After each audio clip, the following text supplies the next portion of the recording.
ভক্ত রঘুদাস তিনি ছিলেন ভগবানের পরম ভক্ত। কলার বাকল দিয়ে তৈরি, না এটা জগন্নাথ পরে না। আর সে ক্রন্দন করছে যেই পর্যন্ত সেই ভক্তের কাছ থেকে মালা নিয়ে আসবে না, সেই পর্যন্ত আমি কোনো কিছু গ্রহণ করবো না। আমারও ইচ্ছা হলো যে আমি এই ভক্তের সেবা করি। তিনি বাল্যরূপ ধারণ করে তিনি ছুটে আসতো রঘুনাথের কাছে।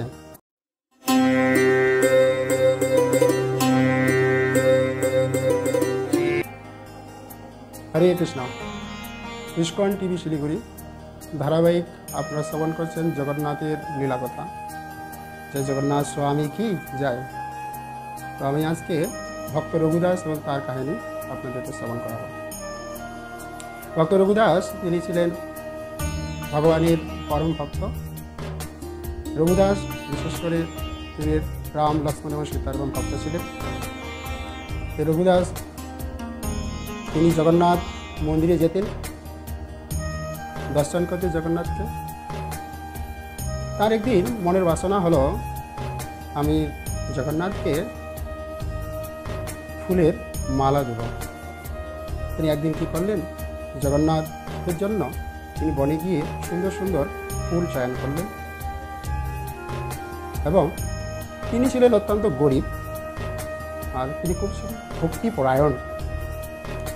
তাই তার কাছে কোনো টাকা ছিল না। তিনি কলার বাকল দিয়ে জগন্নাথের জন্য মালা তৈরি করলেন। সেই মালা তিনি জগন্নাথের মন্দিরে নিয়ে গেলেন এবং জগন্নাথকে পড়াবে বলেন। যখন পাণ্ডাদের হাতে দিলেন, তিনি দেখছেন এই জগন্নাথের মালা সাধারণই কলার বাকল দিয়ে তৈরি, না এটা জগন্নাথ পরে না। পাণ্ডারা সেটা রিটার্ন করে দিল রঘুদাসকে, বলে এটা জগন্নাথকে পরানো যাবে না। জগন্নাথ খুব কষ্ট পেল, তিনি দুঃখ করছেন। তিনি ভাবছেন, হে প্রভু, আমি কি অপরাধ করছি যে আমার এই ফুলের মালা তুমি গ্রহণ করছো না? আপনি তো ভাবগ্রাহী জনার্দন, আপনি তো ভগবানের ভাব গ্রহণ করেন। পত্রম পুষ্পম ফলম তয়ম যমে ভক্তা প্রদর্শতি, বলে আপনাকে ফুল, ফল, জল যেভাবে অর্পণ করেন আপনি সেটাই গ্রহণ করেন। কিন্তু আমি কি অপরাধ করলাম তো প্রভু আপনি আমার এই ফুলের মালা গ্রহণ করলেন না, আমার মালা গ্রহণ করলেন না? হে প্রভু, তিনি ক্রন্দন করছেন, তিনি ক্রন্দন করছেন। এবার তিনি বাড়িতে আসলেন, তিনি কিছু খাচ্ছেন না। এদিকে জগন্নাথ তিনি থাকতে পারছেন না, তার ভক্তের কষ্ট তিনি সহ্য করতে পারছেন না। যখন সন্ধ্যার সময় বড় বেশ একটা পরানো হয় জগন্নাথকে, তখন জগন্নাথ তার সুন্দর করে মালা দিয়ে সাজানো হচ্ছে, কিন্তু সে গ্রহণ করছে না। জগন্নাথ গ্রহণ করছে না, যতবার দিচ্ছে সব পড়ে যাচ্ছে, তো সিংহারে সে গ্রহণ করছে না। এবার পাণ্ডারা তারা মনে করছে, আমাদের কি অপরাধ হে প্রভু, আপনি এই মালা পরিধান করছেন না কেন? আমরা কি অপরাধ করলাম? তখন তারা খুব চিন্তিত হলেন, রাজাকে খবর দিলেন। সেখানে বড় পূজারী দৈতাপতি তারা খুব চিন্তিত হলেন, কি অপরাধ হলো, কেন ভগবান এই মালা পরিধান করছেন না? তখন এখানে বড় পূজারী তিনি বললেন, হে প্রভু, আপনি যদি অপরাধ আমাদেরকে ধরিয়ে না দেন, তাহলে আমরা যে পর্যন্ত আপনি মালা পরিধান করবেন না সেই পর্যন্ত আমরা কিচ্ছু গ্রহণ করব না। তো তখন সে বড় পূজারী তাকে স্বপ্ন দেখালেন। স্বপ্নের মধ্যে বললেন, আমার এক প্রিয় ভক্ত এসেছে, কিন্তু তোমরা তার মালা গ্রহণ করেনি। আর সে ক্রন্দন করছে, তিনি ঘুমাচ্ছে না, তিনি আর্তনাদ করছে, আমি কিভাবে ঘুমাই আর কিভাবে আমি মালা গ্রহণ করি। যেই পর্যন্ত সেই ভক্তের কাছ থেকে মালা নিয়ে আসবে না, সেই পর্যন্ত আমি কোনো কিছু গ্রহণ করবো না। মালা থেকে শুরু করে খাবার থেকে শুরু পুরো কিচ্ছু গ্রহণ করবো না। তোমরা এখন যাও, তার কাছ থেকে মালা নিয়ে আসো। তখন সেই পান্ডারা সেই রঘুদাসের কাছ থেকে মালা নিয়ে আসলো এবং বলল সব কিছু বিস্তারিত। রঘুদাস তখন তিনি সেই কথা শ্রবণ করে, জগন্নাথ আমার মালা চেয়েছে, তখন তিনি খুশিতে আনন্দ এবং আত্মহারা হলেন।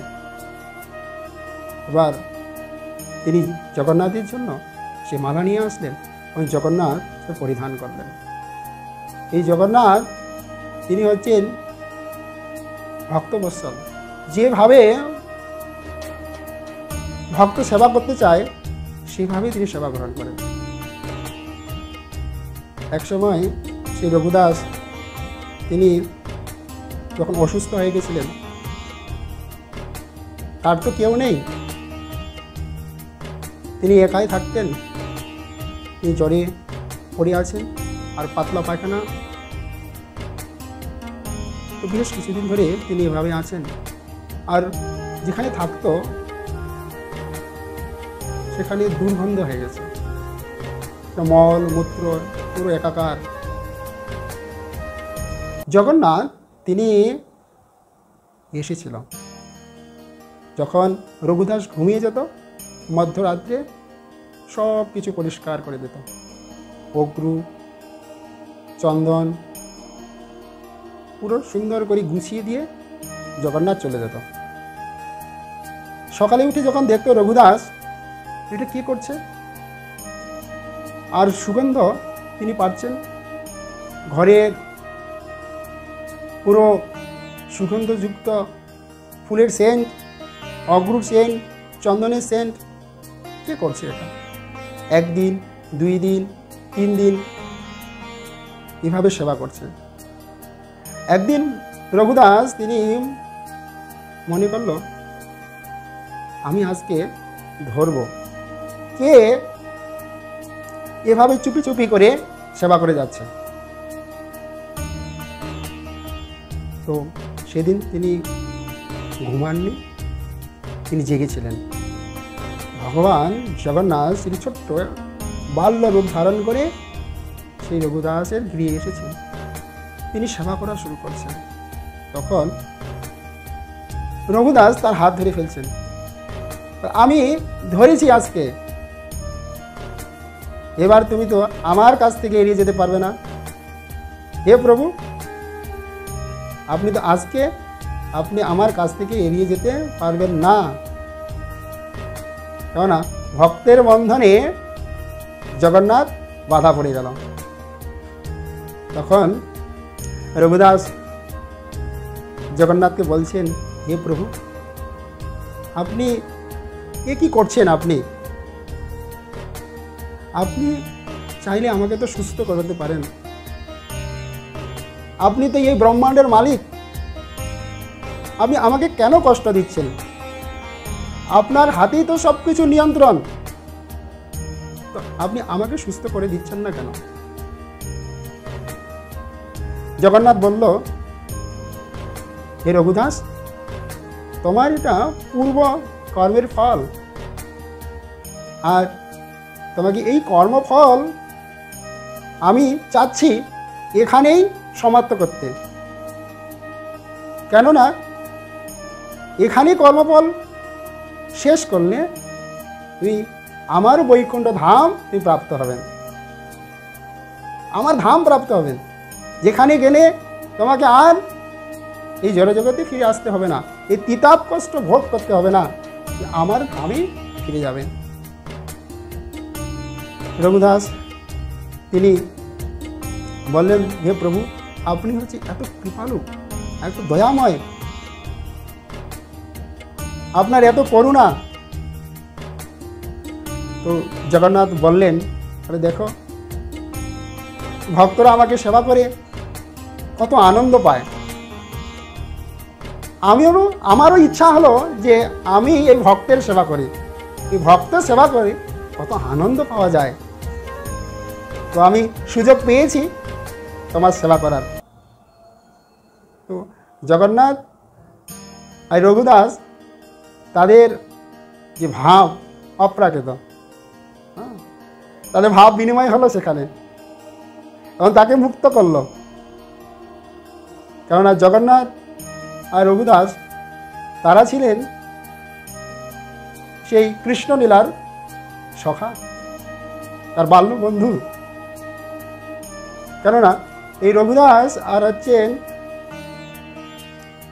জগন্নাথ যখনই তাদের সামনাসামনি হতো তখন জগন্নাথ সেখানে সিংহাসনে থাকতে পারত না। তিনি বাল্যরূপ ধারণ করে তিনি ছুটে আসত রঘুনাথের কাছে। তো এরকম ছোট ছোট অনেক কাহিনী হয়েছে রঘুদাসের সাথে এবং জগন্নাথের সাথে। আমরা এই অপ্রাকৃত কাহিনী শ্রবণ করতে পারছি। বিশেষ করে এই রথযাত্রার আগের দিনগুলো থেকে আমরা এই জগন্নাথের কথা আমরা শ্রবণ করার সুযোগ পাই। অদ্ভুত লীলা জগন্নাথদেব করছেন, এখনও লীলা করছেন। তো আমরা আরও অনেক ভক্ত আছে, আপনাদেরকে এই ছোট ছোট আরও অনেক লীলা আপনাদেরকে শ্রবণ করাবেন। তো আপনারা যারা এই লীলা শ্রবণ করতে চান ধারাবাহিকভাবে, অবশ্যই ইসকন টিভি শিলিগুড়ি এই চ্যানেলটি আপনারা সাবস্ক্রাইব করবেন, লাইকস করবেন, আর হচ্ছে কমেন্টস করবেন। আর আপনাদের আশেপাশে বন্ধু বান্ধব, আত্মীয় স্বজন, পাড়া প্রতিবেশী সবাইকে বেশি বেশি করে শেয়ার করবেন। তাহলে তারা জগন্নাথের মহিমা কীর্তন শ্রবণ করতে পারবে এবং তাদের মানুষ জীবনকে সার্থক করতে পারবে। হরে কৃষ্ণ।